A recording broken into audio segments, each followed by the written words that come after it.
আমার বুদ্ধি হওয়ার পর থেকেই নিজের সম্পর্কে যত খারাপ খারাপ কথা, আমার না পাওয়ার কথা, না পারার কথা, ব্যর্থতার কথা শুনতে শুনতে এত বেশি অভ্যস্ত হয়ে গেছে যে এখন যখন কেউ আমার কোনো প্রশংসা করে আমি মাঝে মাঝে কনফিউজড হয়ে যাই। সে কি পাগল নাকি ভালো মানুষ? কথাটা কি আদৌ বুঝে বলতেছে নাকি না বুঝেই বলে দিচ্ছে? আসসালামু আলাইকুম, কেমন আছেন সবাই?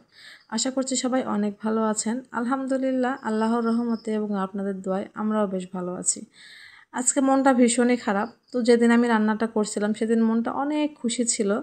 তো এই জন্য মজা করে রান্নাটা করছিলাম, কিন্তু যখন ভয়েস দেব তখন মনটা ভীষণ খারাপ। বুঝতে পারছিলাম না যে আপনাদের সঙ্গে কিভাবে কথা বলবো, আপনাদের কি বলবো। কারণ খারাপ লাগার সময় কিন্তু খারাপ খারাপ কথাগুলোই আসে। আর এরকমই আমার জীবনের কিছু খারাপ কথা আপনাদের সঙ্গে শেয়ার করতেছি।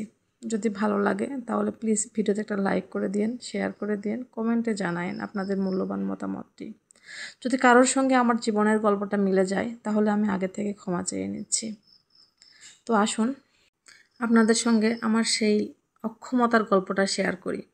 সত্যি কথা বলতে মানুষ যেখানে নিজের প্রশংসা শুনতে শুনতে বোর হয়ে যায় বা অভ্যস্ত হয়ে যায়, আমি কিন্তু সেখানে আমার ব্যর্থতা, আমার না পারা, অপারগতা এই কথাগুলো শুনতে শুনতেই বড় হয়েছি। তাই আমার সম্পর্কে যখন কেউ ভালো কথা বলে তখন আমার একটু ইতস্ত বোধ হয়। সত্যি বলছি, আমার না সবসময় তুলনা করা হতো আমার সঙ্গে। আমার চেহারা সুন্দর, এই তুলনাটা কিভাবে করা হতো জানেন? আমাকে বলা হতো তুই তো সুন্দর গাদা।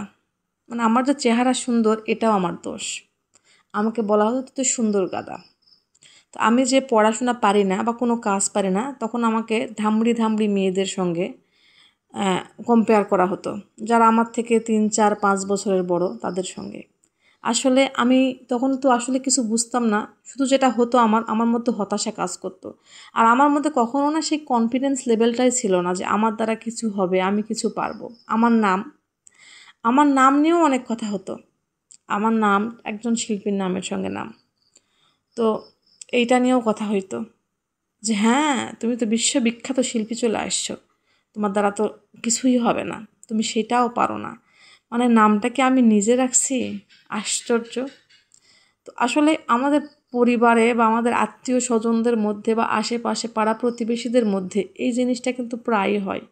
তবে কারোর সঙ্গে কতটা হয় আমি জানি না, তবে আমার সঙ্গে এত এত এত বেশি হয়েছে।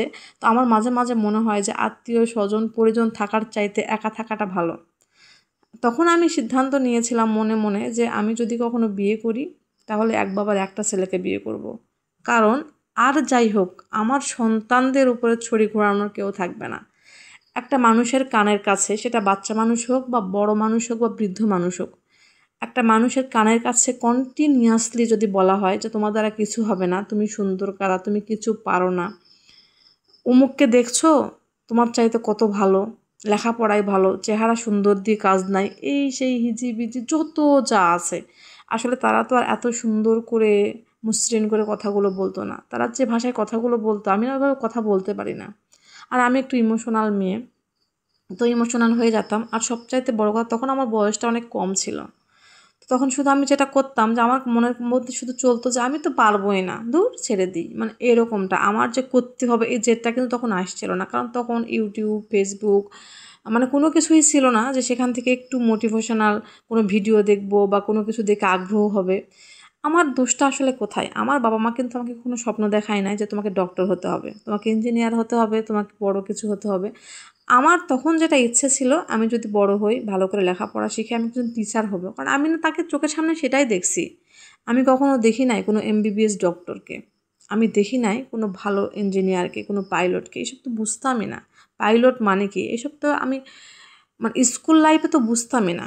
তাহলে আমি ওই রকম হওয়ার চেষ্টা করব কি করে? আর আমাকে যে কেউ কিছু বলবে আমার সম্পর্কে, ভালো ভালো 2টা কথা বলবে, 4টা কথা বলবে, এরকম মানুষ আমি কখনো দেখিনি আমার লাইফে। তবে হ্যাঁ, যে আমার সম্পর্কে সব সময় ভালো ভালো কথা বলতো এখন আমি তার সঙ্গে থাকি, এইটা আপনাদেরকে বলতে পারি। তো একজন ব্যক্তি আমাকে সবসময় আমার অনেক অনেক অনেক প্রশংসা করতো। আর এই কারণে তাকেও আমার অনেক অনেক অনেক ভালো লাগছিল বিধায় তার সঙ্গে আমি এখনও আছি।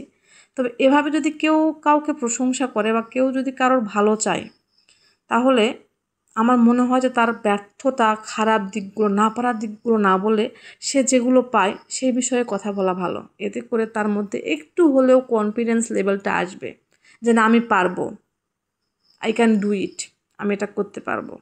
কিন্তু না, আমার মধ্যে কখনোই সেটা আসে নাই। আমার মধ্যে সবসময় যেটা আসছে যে আমি পারি না, আমি পারবো না, আমি আজকেও পারি না, কালকেও পারবো না, ভবিষ্যতেও পারবো না, মানে এরকমটা আমার মধ্যে কখনো আমি দেখি নাই যে আমাকে পারতে হবে, আমি পারবো, এই জেদটা কখনো আসে নাই। কারণ আমি ধরেই নিয়েছিলাম যে আমার দ্বারা কিছু হবে না। তাই আপনাদেরকে একটা কথাই বলবো, যারা এখনও পর্যন্ত আমার ভিডিওটি দেখতেছেন, তারা প্লিজ নিজের সন্তানকে শুধু নয়, অন্য কাউকেও না এই কথাটা বলবেন না যে তোর দ্বারা কিচ্ছু হবে না। এতে করে ওদের মধ্যে যে কনফিডেন্স থাকে সেটাও নষ্ট হয়ে যায়। আমরা অনেকেই এটা বলি, সব সময় বলি, বলতেই থাকি। আমিও হয়তো ভুলভাল করে বলে ফেলি, তবে আমি চেষ্টা করি। তবে আমি যে জিনিসটা ফেস করছি সেই জিনিসটা ফেস করতে দিই না আমার সন্তানদের। আমার সামনে আমার সন্তানকে কেউ কিছু বলবে, আমি সেটা সহ্য করব না। তবে আমার ক্ষেত্রে এটা হয়েছে। আমাকে অনেকে অনেক কথা শুনিয়ে দিয়েছে, কিন্তু এইটার বিরুদ্ধে কথা বলার মতো কেউ ছিল না। তবে হ্যাঁ, আমি বলতেছি, আমার সন্তানকে আমার সামনে কেউ কোনো কথা বলতে পারবে না। আদর করতে হলে আমি করব, শাসন করতে হলেও আমি করব। তবে হ্যাঁ, আপনারা আদর করতে পারেন, সেই রাইটটা আমি তাদেরকে দিব, তারা বলতে আমার আত্মীয় স্বজনকে। কিন্তু আমার সন্তানকে কটু কথা শোনানোর বা শাসন করার অধিকার আমি কখনোই কাউকে দেব না। আর আপনারাও প্লিজ দিবেন না। এতে করে আপনার বাচ্চার যে মানসিক বিকাশ তো দূর, আপনার বাচ্চার কোনো ভালো হবে না, শুধু খারাপ খারাপ আর খারাপই হবে। জানি না ভিডিওটা কেমন লেগেছে। যদি ভালো লাগে তাহলে প্লিজ কমেন্টে জানায়েন। আর সত্যি কথা বলতে, আমি আমার লাইফের কথাগুলোই আপনাদের সঙ্গে শেয়ার করি। আমি যে জিনিসগুলো ফেস করছি সেগুলোই আপনাদের সঙ্গে শেয়ার করার চেষ্টা করি। এটা কারোর নামে বদনাম করা বা কারো নামে কটু কথা করা, এসব আমার দ্বারা হয় না। আমি একটু রাগী মানুষ, তবে অনেক বেশি ইমোশনাল।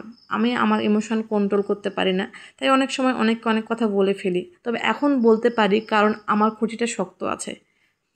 তো আজকে এ পর্যন্তই।